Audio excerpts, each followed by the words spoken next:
So welcome to Patalkal English Academy and Panshankar English Academy. 2025-26 ದಲ್ಲಿ second ಒಂದು question bank revised question bank ಅನ್ನು ಬಿಟ್ಟರು. 2024-25ದಲ್ಲಿ ಒಂದು ಬಿಟ್ಟಿದ್ದಾರೆ. ಈಗ 25-26ದಲ್ಲಿ ಮತ್ತೊಂದು ಕ್ವಶನ್ ಬ್ಯಾಂಕ್ ಬಿಟ್ಟರು. ಈ ಕ್ವಶನ್ ಬ್ಯಾಂಕ್ನಲ್ಲಿರುವಂಥ 1 ಮಾರ್ಕ್ ಕ್ವಶನ್ಸ್ಗಳನ್ನು ಈಗಾಗಲೇ 14 ಯೂನಿಟ್ಗಳ ಮೇಲೆ ವಿಡಿಯೋಗಳನ್ನ ಮಾಡಿ ಅಪ್ಲೋಡ್ ಮಾಡೀನಿ. ಪಟ್ಟದಕಲ್ಲು ಇಂಗ್ಲೀಷ್ ಅಕಾಡೆಮಿ ಒಳಗೆ ಒಂದಿಷ್ಟು ಹಾಕೀನಿ, ಬನಶಂಕರಿ ಇಂಗ್ಲೀಷ್ ಅಕಾಡೆಮಿ ಒಳಗೆ ಒಂದಿಷ್ಟನ್ನ ಹಾಕೀನಿ. ಇವಾಗ 2 ಮಾರ್ಕ್ ಕ್ವಶನ್ಸ್ಗಳಿಗೆ ಆನ್ಸರ್ನ ಮಾಡ್ತಾ ಇದ್ದೇನೆ. ಒಂದು first unit Romeo and Juliet ಈಗಾಗಲೇ ಮಾಡೀನಿ, ಅದನ್ನು ಅಪ್ಲೋಡ್ ಮಾಡೀನಿ. ಈಗ 2 ಡಿಯರ್ ಮಾಡ್ತಾ ಇದ್ದೇನೆ. ಇದೇ ರೀತಿ ನಿಮಗೆಲ್ಲ 14 ಯೂನಿಟ್ಗಳನ್ನು 1 by 1 ಮಾಡಿಕೊಡ್ತೀನಿ. ಅವೆಲ್ಲ ವಾಚ್ ಮಾಡಿ. ನಾನು ಸಾಕಷ್ಟು ಎಕ್ಸ್ಪೀರಿಯನ್ಸ್ಡ್ ಟೀಚರ್ ಇದ್ದೀನಿ. 1992ದಿಂದ ನಾನು ಟೀಚಿಂಗ್ ಮಾಡಲಿಕ್ಕೆ ಹತ್ತೀನಿ, ಪ್ರೈಮರಿ, ಹೈಸ್ಕೂಲ್ ಆ್ಯಂಡ್ PU ಸ್ಟೂಡೆಂಟ್ಸ್ಗಳಿಗೆ. ನಾನು ಹಾಕ್ತಕ್ಕಂಥ ವಿಡಿಯೋಗಳು ತಮಗೆ ತುಂಬ ಯೂಸ್ಫುಲ್ ಇರ್ತೈತಿ, ನನ್ನ ಕಾನ್ಫಿಡೆನ್ಸ್ ಇದೆ. ನೋಡ್ಕೊಡ್ರಿ, ಡೌಟ್ಗಳು ಬಂದಲ್ಲಿ ಕಮೆಂಟ್ ಮಾಡಿರಿ, ನಿಮಗೆ ಆನ್ಸರ್ ಮಾಡ್ತೀನಿ. ರೆಗ್ಯುಲರ್ ಆಗಿ ವಾಚ್ ಮಾಡ್ಕೊಂತವ್ರಿ, ಡೆಫಿನೆಟ್ಲಿ ನಿಮ್ಗೆ ಹೆಲ್ಪ್ ಆಗ್ತೈತಿ. ಇವುಗಳನ್ನು ಮುಗಿಸ್ಕೊತೀನಿ. ನೆಕ್ಸ್ಟ್ 2 ಮಾರ್ಕ್ ಕ್ವಶನ್ಸ್ಗಳಿಗೆ ಆನ್ಸರ್ನ ಸ್ಟಾರ್ಟ್ ಮಾಡ್ತೀನಿ. ನಂತರ 4 ಮಾರ್ಕ್ ಕ್ವಶನ್ಸ್ಗಳಿಗೆ ಆನ್ಸರ್ ಸ್ಟಾರ್ಟ್ ಮಾಡ್ತೀನಿ. ನೆಕ್ಸ್ಟ್ ಗ್ರಾಮರ್ ಕ್ವಶನ್ ಬ್ಯಾಂಕ್ನಿಂದ ಏನು ಗ್ರಾಮರ್ ಕ್ವಶನ್ಸ್ ಅದಲ್ಲ ಅವು, ಅಥವಾ ಮಧ್ಯದಲ್ಲೇ ಗ್ರಾಮರ್ ಸ್ಟಾರ್ಟ್ ಮಾಡಿದ್ರು ಮಾಡ್ಬೋದ್ರಿ. ಬಿಟ್ಟು ಬಿಡದೆ ಕೆಲಸನ ಮಾಡ್ತಿರ್ತೀನಿ, ವಿಡಿಯೋಗಳನ್ನ ಅಪ್ಲೋಡ್ ಮಾಡ್ತಿರ್ತೀನಿ. ಸಬ್ಸ್ಕ್ರೈಬ್ ಮಾಡ್ಕೊಂಡು ಇಟ್ಕೊಂಡು ನೋಟಿಫಿಕೇಶನ್ಸ್ ಬಂದಾಗೆಲ್ಲ ಸ್ವಲ್ಪ ಹೊತ್ತು ನೀವು ನೋಡಿಕೊಂಡ್ರೆ ಡೆಫಿನೆಟ್ಲಿ ನಿಮ್ಗೆ ಹೆಲ್ಪ್ ಆಗ್ತದೆ. ಎಕ್ಸಾಮ್ ಸಮೀಪ ಬಂದವಲ್ಲ. ಓಕೆ, ಬರ್ರಿ ನೋಡೋಣ. 2 ಮಾರ್ಕ್ ಕ್ವಶನ್ಸ್ಗಳು unit 2 dear by Count Leo Tolstoy. Mention any 2 things which make Monaco a toy kingdom in 2 dear.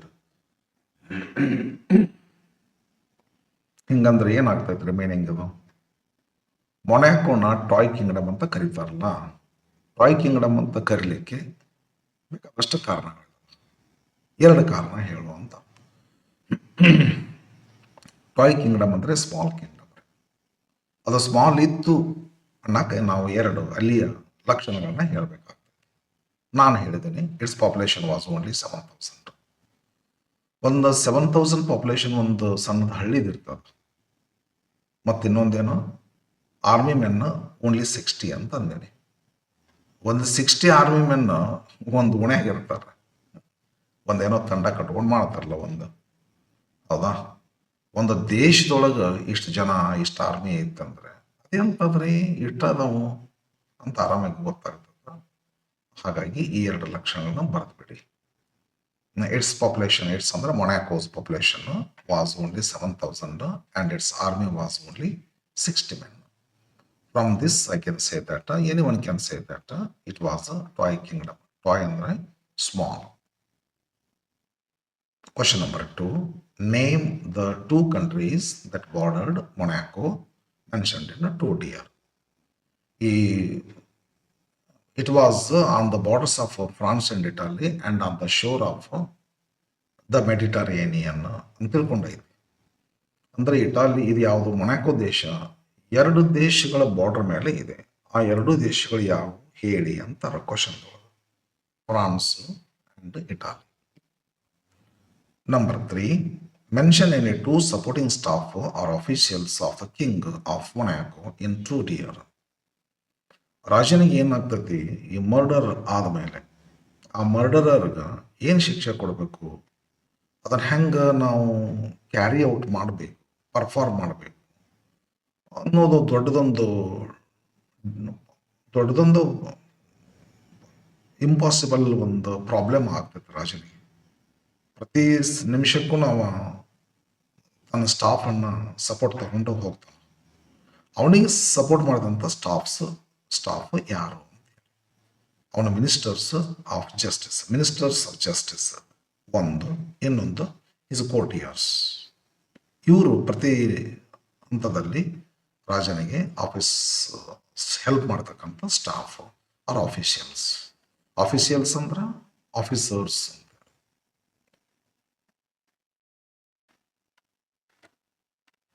Next question, fourth, name any two commodities that were taxed in Monaco mentioned in 2D. Monaco ದೇಶದಲ್ಲಿ ಥಿಂಗ್ಸ್ಗಳಿಗೆ tax ಹಾಕಿದಾರಲ್ಲ, ಅವು ಯಾವ್ಯಾವ things? Commodity ಅಂದ್ರೆ things. Wine, spirits and tobacco, 3 things are mentioned, but we are asked to give only 2 things, but I have written all the 3. Please you write what you think easier. ಬರೀತಿದ್ರೆ 3 ಬರ್ದ್ಬಿಡು, ಏನು ತೊಂದರೆ ಇಲ್ಲ, ಒಂದು set ಆಯ್ತು ಅಷ್ಟೆ. Question number 5, which commodities did the king of Monaco draw the revenue from? ಅದೇ repeat ಆಗಿದೆ ಇನ್ ಡಿಫರೆಂಟ್ ವರ್ಡ್ಸ್, ಅದನ್ನು ಬರೀಬೇಕಾರೆ. The king drew revenue from mainly from wine, spirits and tobacco. Number 6, who were the main beneficiaries? ಫಲಾನುಭವಿಗಳು. Beneficiaries ಅಂದ್ರೆ ಫಲಾನುಭವಿಗಳು of the gaming house. Gaming ಹೌಸ್ನಿಂದ ಬರ್ತಕ್ಕಂಥ income ಯಾರಿಗೆ ಹೋಗ್ತಿತ್ತು ಅಂತಂದಂಗ ಏನು ಮೊನಾಕೋ. ಅದರ one loses or wins. One ಅಂದರೆ ಅಲ್ಲಿ ಹೋಗ್ತಕ್ಕಂಥ ಕಸ್ಟಮರ್, ಅವ ಲೂಸರ್ ಮಾಡ್ಕೋಬೋದು, ವಿನ್ನರ ಮಾಡ್ಬೋದು. But he had to pay tax on every turnover ಅಂತ ಇದೆ. ಆ ಬಂದಂಥ ಟ್ಯಾಕ್ಸನ್ನು ಯಾರು ಹಂಚ್ಕೊತಿದ್ರು, ಯಾರು ತಗೋತಿದ್ರು ಅಂತ ಹೇಳಿ, ಅದು ಯಾರಿಗೆ ಹೋಗ್ತಿತ್ತು ಅಂದ್ರೆ the prince of Monaco and the gaming house keeper ಇಬ್ಬರಿಗೆ ಹೋಗ್ತಿತ್ತು. ಇವರಿಗೆ ಶೇರ್ ಜಾಸ್ತಿ ಹೋಗ್ತಿತ್ತು, ಲಯನ್ ಶೇರ್ ಹೋಗ್ತಿತ್ತು. ಯಾಕಂದ್ರೆ he monopolised in the country, in the continent of Europe. ಇಬ್ಬರಿಗೆ ಹೋಗ್ತಿತ್ತು. ಹೂ ಆರ್ ದ ಬೆನಿಫಿಷಿಯರ್ ಅಂದರೆ ಫಲಾನುಭವಿಗಳು ಇಬ್ರು, king of Monaco and gaming house keepers. 7th question, give any 2 reasons that made German sovereigns to forbid gaming houses. Forbid ಅಂದ್ರೆ ಕೈ ಬಿಡೋದ್ರೆ, ನಿಷೇಧ ಮಾಡೋದು. German ದೇಶದಲ್ಲಿ ಈ ಗೇಮಿಂಗ್ ಹೌಸ್ಗಳಿಗೆ ನಿಷೇಧ ಹೇರಿದ್ರು, ಬಂದ್ ಮಾಡಿಬಿಟ್ರು ಸ್ವಲ್ಪ ದಿವಸಗಳ ನಂತರ. ಯಾತಕ್ಕೆ ಜರ್ಮನ್ ದೇಶದೊಳಗೆ ಗೇಮಿಂಗ್ ಹೌಸ್ಗಳು ಸ್ಟಾಪ್ ಆದವು ಅಂತ 2 ರೀಸನ್ನ ಹೇಳುವಂತಾರೆ. ನಾ ಮಾಡಿ ನೋಡ್ರಿ. Gaming houses did so much harm to the people. Gaming houses did so much harm to the people's property. ಅದನ್ನು ಈ ರೀತಿ ಬರೆದೇನ್ರಿ. Gaming houses did so much harm, they ಅಂದ್ರೆ people, the people of Monaco lost their lives and they lost their property. ಜೀವ ಕಳ್ಕೋತಿದ್ರು, property ಕಳ್ಕೋತಿದ್ರು. 8th question, name any 2 things that the Prince of Monaco did on a smaller scale as a king in 2D. ಬೇರೆ ರಾಜರು ಮಾಡುವಂಥದ್ದು ಕೆಲಸ ಇವನು ಮಾಡ್ತಿದ್ದ. ಇವನು ರಾಜನೇ, ಆದರೆ ಸಣ್ಣ ಸೈಜ್ ಒಳಗೆ ಮಾಡ್ತಿದ್ದ. ಯಾವುದಾದ್ರೂ 1-2 ಕೆಲಸ ಹೇಳು ಇನ್ನೊಬ್ಬ ರಾಜನ ತರಹ ಇವನು ಮಾಡ್ತಿದ್ದದ್ದು ಅಂದಂಗದ ಕ್ವಶನ್. ಆನ್ಸರ್ ಏನಾಗ್ತದ? He had his own army like the Kings of other countries, and he had his own law courts and prisons like other Kings. ಇಲ್ಲಿ ಕೊರೋನೇಷನ್ ಇತ್ತು, ಲೆವೀಸ್ ಇತ್ತು, ಕೋರ್ಟಿಯರ್ಸ್ ಇದ್ರು, ಪಾರ್ಟೀಸ್ ಇತ್ತು ರೀ, ಇವನ್ನೆಲ್ಲ ಬರೀ. 9th question, mention any 2 professionals who tried the murder case in the most judicial manner in 2D. Meaning ಆಗ್ತೈತಿಲ್ರಿ? Professionals ಅಂದ್ರೆ ಉದ್ಯೋಗಸ್ಥರು, ಆಫೀಸರ್ಸ್. ಹೂ ಟ್ರೈಡ್ ಅಂದ್ರೆ ಕೇಸ್ ನಡೆಸು, ಕೋರ್ಟ್ನಲ್ಲಿ ಪ್ರಶ್ನೆ ಕೇಳ್ತಾರಲ್ಲ, ಕಟಕಟೆಗಳ ನಿಲ್ಲಿಸಿ ಆ ರೀತಿ ಪ್ರಶ್ನೆ ಕೇಳೋನಕ್ಕ ಟ್ರೈ ಅಂತ ಕರೀತಾರೆ. ಟ್ರೈ ಅಂದ್ರೆ ಪ್ರಯತ್ನ ಮಾಡೋದು ತಿಳ್ಕೊಬಾರ್ದಿಲ್ಲ. 2 ಮೀನಿಂಗ್ 3 ಮೀನಿಂಗ್ ಅಂತ. ಬಟ್ ಇಲ್ಲಿ ಟ್ರೈದ್ ಮೀನಿಂಗ್ ಏನದಲ್ಲ, ನಾವು ತಿಳ್ಕೊಳಕ್ಕೆ ಪ್ರಯತ್ನ ಅಂತಲ್ಲ, ಕಚೇರಿ ಕೋರ್ಟಿನಲ್ಲಿ ಕೇಸ್ ನಡೆಸು ಅಂತ ಮೀನಿಂಗ್. ಈ ಕೇಸ್ ನಡೆಸುವಾಗ ಯಾರವರು ಕೇಸನ್ನು ನಡೆಸಿದಂಥ ಎರಡು ಆಫೀಷಿಯಲ್ಸ್ ಹೇಳುವಂತಾರೆ. ಜಡ್ಜಸ್, ಬ್ಯಾರಿಸ್ಟರ್ಸ್ ಎರಡುಗಳನ್ನು ಬರೆದೇನ್ರಿ. Next 10th question. What were the works assigned to the guard when the criminal was kept in the prison in 2 year? ಈ ಯೂಸ್ವಲಿ ಗಾರ್ಡ್ ಏನಿರ್ತೈತಿ, ಗಾರ್ಡಿಂಗ್ ಮಾಡೋದು ಒಂದು ಅರ್ಥ. ಬಟ್ 2 year ಲೆಸನ್ದಲ್ಲಿ ಬರುವಂಥ ಗಾರ್ಡ್ಗೆ 2 ಕೆಲಸಗಳನ್ನ ಕೊಟ್ಟಿದ್ರು. ಅವು 2 ಕೆಲಸ ಯಾವುದು ಅಂತೇಳಿ ಕ್ವಶನ್. ಆನ್ಸರ್ ಏನಾಗ್ತದೆ, the guard had to watch the criminal so that he should not run away. ಅವನು ವಾಚ್ ಮಾಡೋದು ಒಂದು ಕೆಲಸ ಕೊಟ್ಟಿದ್ರು. ಇನ್ನೊಂದಂದ್ರೆ the guard had to fetch food for the criminal from the palace kitchen. ದಿನಾಲು ಪ್ಯಾಲೇಸ್ ಕಿಚನ್ಗೆ ಹೋಗಿ ಆ ಕ್ರಿಮಿನಲ್ ಒಳಗಿರ್ತಕ್ಕಂಥವನಿಗೆ ಊಟ ತಂದು ಕೊಡೋ ಕೆಲಸ ಸಹಿತ ಅವಂದೇ ಆಗಿತ್ತು. Thus he did 2 works. He was assigned 2 works. 11th question. How much pension was fixed for the criminal annually? ಇಲ್ಲ ನಾ ಅಂತೀನಿ. How much money was received in advance? How much pension was fixed ಅಂತ ಕೇಳಿದ್ರೆ 600 francs per year. How much money was received in advance ಅಂತ ಕೇಳಿದ್ರೆ 1/3 of his annuity. Annuity ಎಷ್ಟು fix ಆಗಿತ್ತು, ಅದರದ್ದು 1/3. 12th question. What did the criminal do for his living after receiving his annuity in advance in 2 year? ಏನಾಗ್ತದ್ರಿ ಮೀನಿಂಗ್? ಇಸ್ಕೊಂಡಲ್ಲ 1/3 of his annuity, ಏನು ಮಾಡಿದ ಅದರಿಂದ ಅಂತೇಳಿ. ತನ್ನ ಲೈಫಿಗಾಗಿ ಮುಂದೆ ಬದುಕಬೇಕಲ್ಲ. ಊಟ ಅಂತೂ ಜೈಲ್ನಾಗ ಸಿಗ್ತಿತ್ತು, ಜೈಲಿಂದ ಹೊರಗೆ ಹಾಕಿದ್ರೆ ಈಗ ಮತ್ತು ಹೊಟ್ಟೆಗೆ ಏನು ಮಾಡಬೇಕು, ಏನು ಉದ್ಯೋಗ ಮಾಡ್ದ, ಏನು ಮಾಡ್ದ ಆನ್ಯುಟಿಯಿಂದ? He bought a piece of land. ಚಲೋ ಕೆಲಸ ಮಾಡ್ಯಾರ. He started market gardening. ಹೌದು, he did these 2 things. Number 13. Name the 2 types of punishments given to the criminal in 2 year. ಮೊದಲು ಒಂದು ಪನಿಷ್ಮೆಂಟ್ ಕೊಡ್ತಾರೆ ಅವನಿಗೆ. ಅದು ಯಾವುದಂದ್ರೆ ದ ಡೆತ್ ಸೆಂಟೆನ್ಸ್ ಅವ್ರ ಹೆಡ್ ಕಟ್ ಆಫ್ ಇನಿಷಿಯಲಿ ಕೊಡ್ತಾರೆ. ಬಟ್ ಅದನ್ನು ಪರ್ಫಾರ್ಮ್ ಮಾಡ್ಲಿಕ್ಕೆ ಆಗೋದಿಲ್ಲ, ಕ್ಯಾರಿ ಔಟ್ ಮಾಡ್ಲಿಕ್ಕೆ ಆಗೋದಿಲ್ಲ. ಯಾಕಂದ್ರೆ ಇಟ್ ಬಿಕೇಮ್ ಟು ಎಕ್ಸ್ಪೆನ್ಸಿವ್.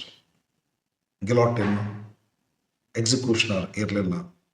ಫ್ರಾನ್ಸ್ದ ತರಿಸ್ಬೇಕು ಅಂತಂದ್ರೆ 16,000 ಫ್ರಾಂಕ್ಸ್ ಹೇಳಿದ್ರು. ಇಟಾಲಿಯಿಂದ ತರಿಸ್ಬೇಕಂದ್ರೆ 12,000 ಫ್ರಾಂಕ್ಸ್ ಹೇಳಿದ್ರು. ಯಾರ್ದೋ ಹೋಮ್ಲಿ ಫ್ಯಾಷನ್ ರಫ್ ಸ್ಟೈಲ್ನೊಳಗೆ ಮರ್ಡರ್ ಮಾಡಿಬಿಡು ಅಂತ ತಿಳ್ಕೊಂಡು ಸೋಲ್ಜರ್ಸ್ ಹೇಳಿದ್ರೆ soldiers rejected it. They told that they were not trained, they were not taught it.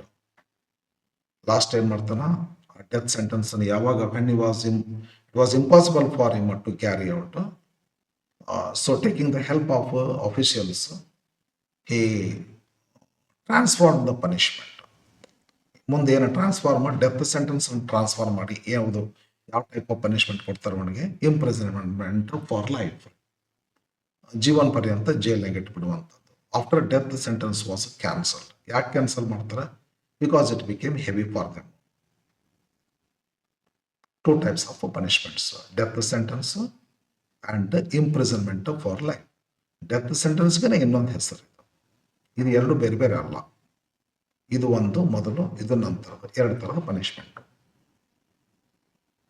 Question number 14. What are the main sources of revenue for the prince of Monaco as mentioned in 2 year? ಎಲ್ಲಿಂದ ಬರ್ತಿತ್ತು ರೆವೆನ್ಯೂ ಅಂತ ಅವರಿಗೆ. Special gaming, special source of income use to come from gaming house ಒಂದು.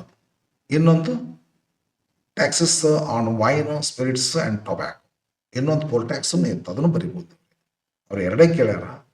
What are the main sources ಅಂತಾರೆ, gaming house and these commodities. ಸಾಕಾಗ್ತೈತೆ answer. ಮತ್ತು ಇನ್ನೊಂದು ಬರೆದ್ರೆ ಚೆನ್ನಾಗಿರ್ತದೆ, ಬರಿಬೋದು ಬೇಕು. ಪೋಲ್ ಟ್ಯಾಕ್ಸ್ ಬೇಕಾದ್ರೆ ಇದು ಬಿಟ್ಟು ಅದು ಬರೀರಿ, ಚಂದ ಇದ್ದಾವೆ. ಇದು taxes on wine, spirits and tobacco ಬಿಟ್ಟು poll tax, gaming house and poll tax best ಆಗ್ತದೆ. ನೆಕ್ಸ್ಟ್ ಇಲ್ಲ friend, only 14 questions. Yes, thank you for watching. ಈಗ ನಾನು ಏನು ಮಾಡ್ತೀನಿ, 2 mark questions 14 ಯೂನಿಟ್ಗಳನ್ನ 1 by 1 ನನ್ನ Pattadakal English academy and Banashankari English academy ಎರಡೂ ಚಾನಲ್ಗಳಲ್ಲಿ ಅಲ್ಲೊಂದು ಹಾಕ್ತಾ ಹೋಗ್ತಿರ್ತೀನಿ. ವಾಚ್ ಮಾಡಿಕೊಡ್ರಿ, ಹೆಲ್ಪ್. Yes, thank you.